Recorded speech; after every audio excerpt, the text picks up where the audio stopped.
ทักทายสบายดีเด้อบักผู้ทุกคนเนาะมาพบมาพอกับซองแม่น้องบีน้องวิวอีกแล้วเพื่อนพี่น้องเลยมาพอกันเมื่อนี้เนาะอยู่ทางวัดพี่น้องตอนนี้กำลังจัดเตรียมงานบุญบังไฟเนาะพี่น้องเนาะตอนนี้ก็กำลังซ่อมพอนเนาะพี่น้องกำลังซ่อมพอนจัดเตรียมอีกประมาณวันที่30เนาะพี่น้องสิแม่นมื้อบุญบังไฟแล้ว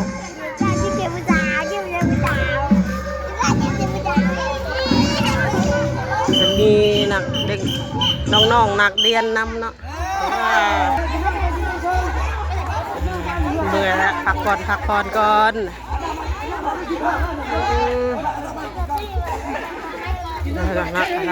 ทางนี้ก็แม่นตัดเตรียมอยู่ทางวัด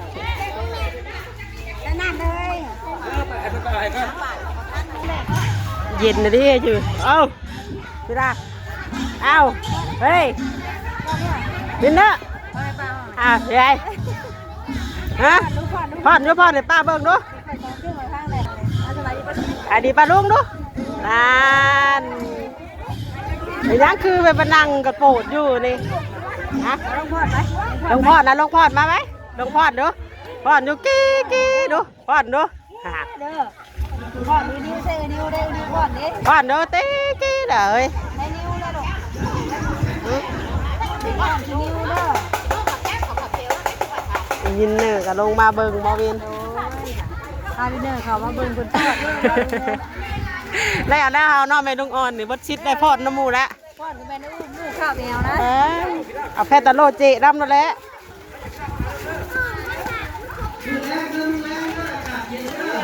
ฮะ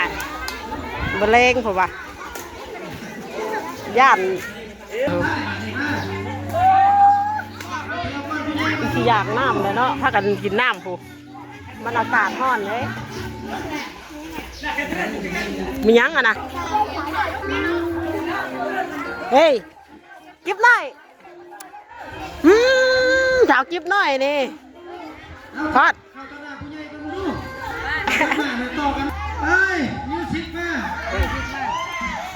มิวสิกมา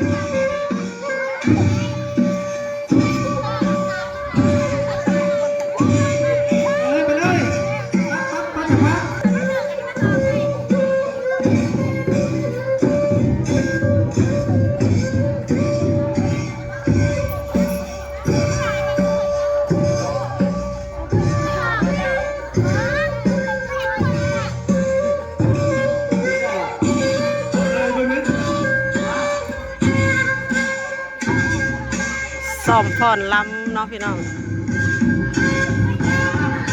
เพื่อจะจัดมีบุญใหญ่มาเร็วๆนี้แล้ว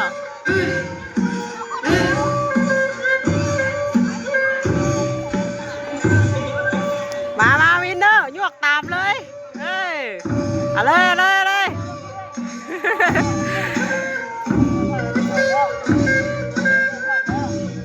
ยวกลูกเห็นว่าเอ้ยพอดนะ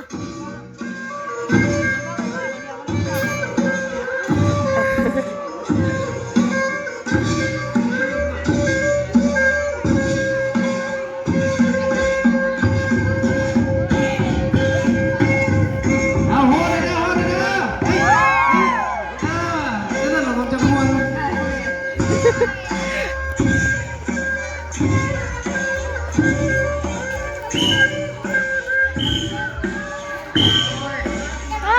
น้องนิวอยู่พี่น้องนิวนี่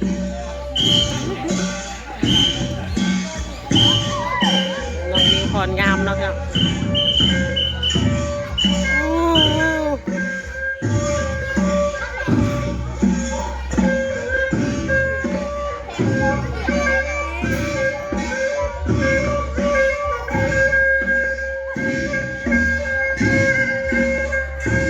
ขึ้นมา บัดนี้ออกมามาไว้สอเอ้ยแหละมาลูก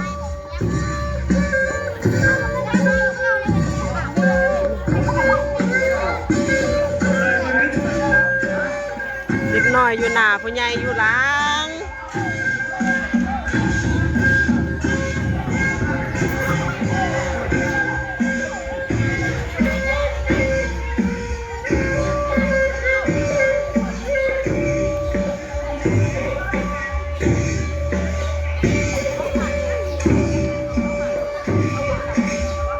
มีตั้งแต่สาวน้อยจนฮอดสาวใหญ่เนาะพี่น้องสาวใหญ่สาวเฒ่ากับบี้ผมมีแต่สาวน้อยจนฮอดสาวใหญ่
เวลาไปกอดเอ้ยโย่นี่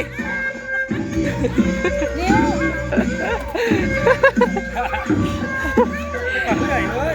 แล้วก็จะเหนื่อยเลยว้าวจะเหนื่อยเลย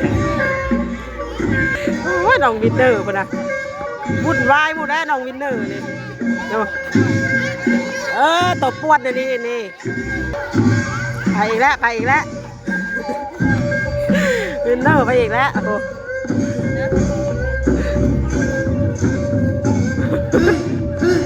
เชื่อเอาเนื่องจากว่าใกล้เวลาเลิกโรงเรียนหลานน้อยเขาแล้วหลานน้อยเขาจะได้พักก่อนเด้อให้พักก่อนเด้อนี่มันช่องต่อป่ะนี่นึกว่าสิเมื่อกินข้าวก่อนบ่เนี่ยคุณเขาจะรอก่อนเมื่อกินข้าวก่อนมาเลยจะรอก่อนพ้นจะรอก่อนมาแรงกับมีการสอบอีก7 โมงกลางคืนนะมาแรงลงมาอีกวะโอ้เนาะเดี๋ยวมาแรงสิลงมาดินน้ำยุ่สะอากาศมันร้อนแน่เนาะเดี๋ยวลงมาดินซ่อมสัก9 โมง 10 โมงจะค่อยขึ้นไปนอนอย่าลืมจะพระวันที่30เชิญชมปันนักดีวันที่30เลยดิทีมงานเสือพันธุ์ยิ่งบ้านโคกไก่เด้อสบายดีป้าลุงเด้อโอ้สบายดีเด้อสบายดีแม่ตุ้ยสบายดีมื้อนี้มาเฮ็ดหยังเด้เนาะมื้อนี้มื้อนี้ก็ว่าสิมาเฮ็ดทุ่งสิลงพอกธาตุเฮ็ดพอกธาตุพ่อใหญ่ให้เพิ่นสิเอาบุญใหญ่แล้วเพิ่นเฮ็ดบุญใหญ่แล้วพ่อแม่เพิ่นให้ธาตุตาตะกี้เนี่ยเอาธาตุเข้ามาวัดแต่เพิ่นสิเฮ็ดอันบุญใหญ่เดี๋ยวไปเฮ็ดตักทุ่งชัยยังอันนึงบ่เอาแบบว่าได้จะล้างขี้หมิ่นยังเอาได้บ่ล้างขี้หมิ่นเอาได้เนาะทุ่งให้พ่อให้แม่เพิ่นเป็นบุญใหญ่แล้วแม่อันกะตาหุ่งเรื่องเรื่องแล้วย่อมเชงเอาเพิ่น3 ปีคุณเพิ่น3 ปีครึ่งเอา คนมีบุญคุณแล้วมีเหตุบุญแล้วฮะแต่เฮ็ด เพิ่นให้บุญใหญ่สิเดี๋ยวเฮาล้างอยู่แล้วขาด ร่าง กระพอกขาดได้เนาะ อืม เอาไปเฮ็ดบุญสิ โดนจับมาอยู่อ่ะเพลนึงนะ อืม แล้วประตูไล่แล้วเฮ้ย เอาได้ ไล่แล้ว ได้แล้ว แล้วผู้ใหญ่ เอาแบบนั้นบ่ นี่มันจะลงมามันก็ถึงแป๊ะไปที่ ย้าย อืม ได้แล้ว ย้าย อันนี้ไปให้จอดมาให้ลูก เฮ็ดเอาไปใส่ถาดเนาะอันนี้ เศษธาตุพ่อแม่เฮาอยู่ในวัดเด็กกินข้าวอะไร หมักตุ้มนี่เพิ่นห้อยใส่อันนี้บ่ พ่อจะทำมา นี่มึงนี่ตุ้มนี่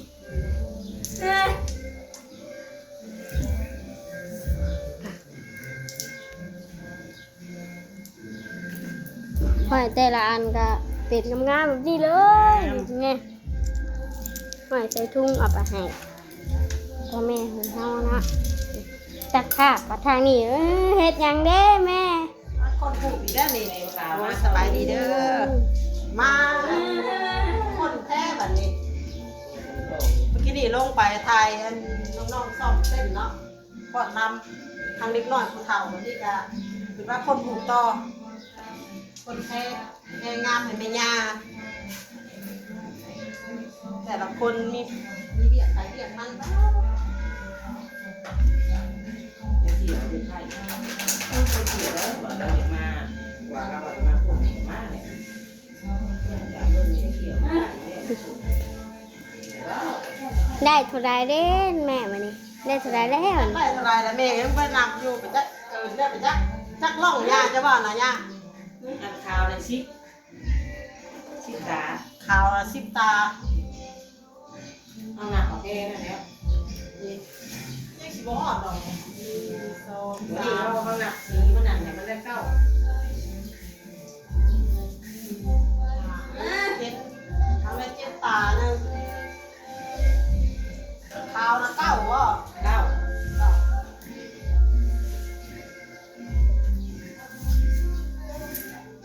อันนี้พอเจ้าวีจังคนถ่ายนะให้แม่เด้อถ่าย คน ข่าว ละ ถ่ายพ่อข่าวเต่าให้แม่ในแม่สิคนแค่น้อย เลยอืมสีมีสีสุ่มสีลายสีได้หนิแพงงาม เอาอยู่ด้วยติดเด้อ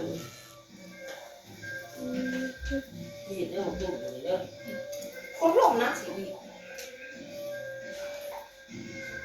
มีสีส้มสีขาวสีฟ้า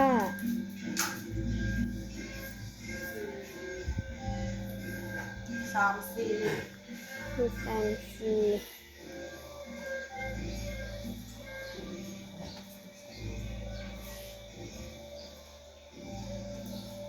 ยัง หือ ใช่คิดบ่ แม่น